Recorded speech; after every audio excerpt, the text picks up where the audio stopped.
د عبدالباري جهاني یو نظم دی منظور پښتون ته ډالۍ.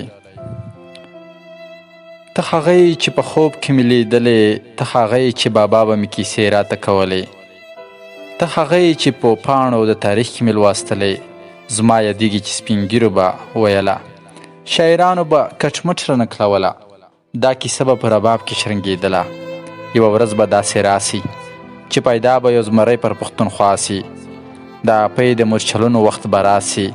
د مکار دښمن په کور کې به غوغا سي.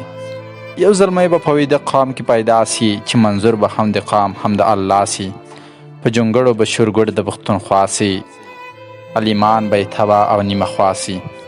له آوازه به یې ویښ ویده وطن سي، ورته جوړ به د قامونو انجمن سي، زلزله به یې په کور کې د دښمن سي. ته هغه یې چې په خوب کې مې لیدلی، په والله چې ته هغه یې بل څوک نه یې، چې په پاڼو د تاریخ کې لوستلی، ما لیدلی د پښتون بیړۍ ډوبیږي، ما ویل چې یو سالار به پیدا کیږي.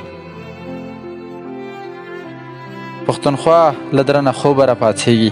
زولانې د زندانونو به ماتېږي، تر اټکه تر هلمند څپې راڅېږي، نن یې وار د پاڅېدو دی، نن زندان پر ماتېدو دی، نن پښتون پر ویښېدو دی، تور پنجاب پر نړېدو دی، نن به واخلي د تاریخ کرښې نومونه، نن به توره د خوشحال راوړي رنګونه، نن به ریږدي د فرنګ د زوی ورونه، نن به یاد سي په لنډیو کې نومونه، نن به ښکلیه ستا په نوم سي ګودرونه. ته هغه یې چې په خوب کې مې لیدلی، په والله چې ته هغه یې بل څوک نه یې. ما لیدلی د وزیرو په مرچو کې، ما لیدې د کړاکړ په تورو غرو کې، ما لیدلی د قومونو په جرګو کې، د زلمیو په څیدلو په اوږو کې، په سندرو په غزل په ترانو کې، ته هغه یې چې په خوب کې مې لیدلی، ته هغه یې چې په خوب کې مې لیدلی. ستا پیغام به د بڼو پر څوکو وړمه، ستا آواز به زه تر غرشه رسومه، دا ویده پښتون له خوبه پاڅومه، په ولس کې به د غږ منظورومه، په جرګو کې به ګریوان ورته څیرمه،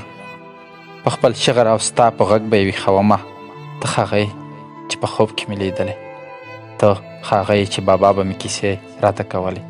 په والله چې ته هغه یې، په والله چې ته هغه یې بل څوک نه یې، په والله چې ته هغه یې بل څوک نه یې.